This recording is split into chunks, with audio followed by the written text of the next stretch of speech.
there was every actor.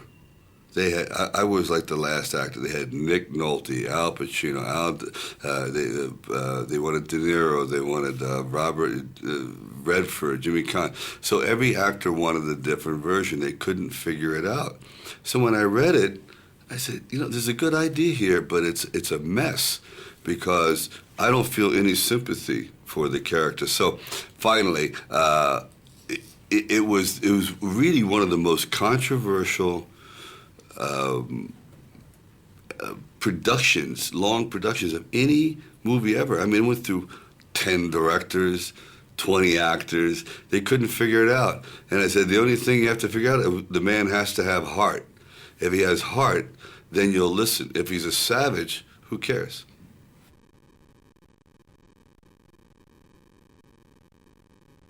That he was this man-child, a man who was taken at 19 years old and told that your job is to protect America. We're going to train you. We're going to teach you. And what they did is they took a normal human being and turned him into a killing machine, sent him out to kill. He did his job.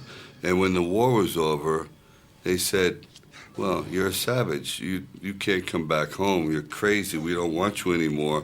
And all the Americans spit on him and said, you're a baby killer. He goes, I was just fighting for my country. So he was a victim, and he was so damaged that he never recovered from it. So I think there's a sympathy there that you ask a person to do the job, he does it, and then he has a curse. And he never got over that, especially in the last one.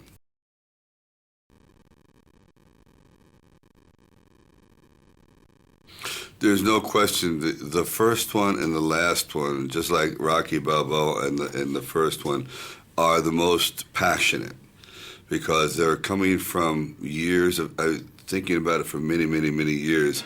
Instead of just writing an action film, I tried to write something that would be politically interesting, educating, but also an entertainment vehicle. So, yeah, it's the first and the last one, and the last one is by far the most realistic.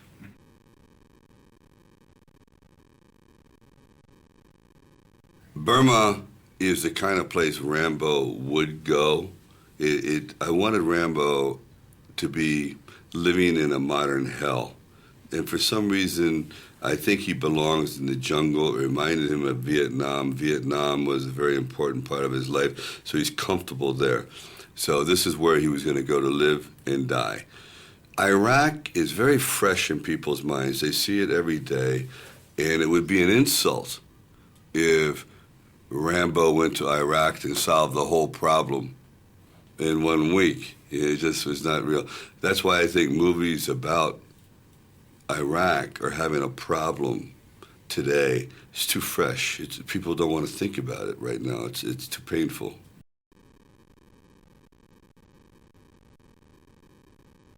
Yeah, he is. He doesn't speak. Rambo in this movie has almost learned how to speak English. He doesn't speak English. He hasn't spoken in years. He lives in Thailand. So he speaks Thai, he speaks Burmese. And he doesn't like people. He hates the world. He hates himself. He says his whole life has been a waste. Then when he sees the girl, actually he doesn't even like the missionaries. He thinks they're fools. He doesn't believe in God. But the girl, touches something. There's an innocence and a naivete that just brings out that man in him to want to protect.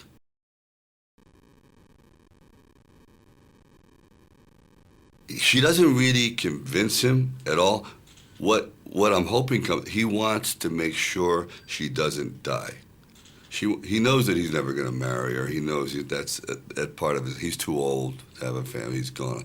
But his job as a warrior, he needs a mission. He needs to use his ability to kill to keep her alive. And that's the whole thing, is at the very end of the movie when he's looking down at her, and he's looking at the battlefield, and he looks back at her. It's like, this is what I was telling you. This is what is. This is the way of the world. Now you know.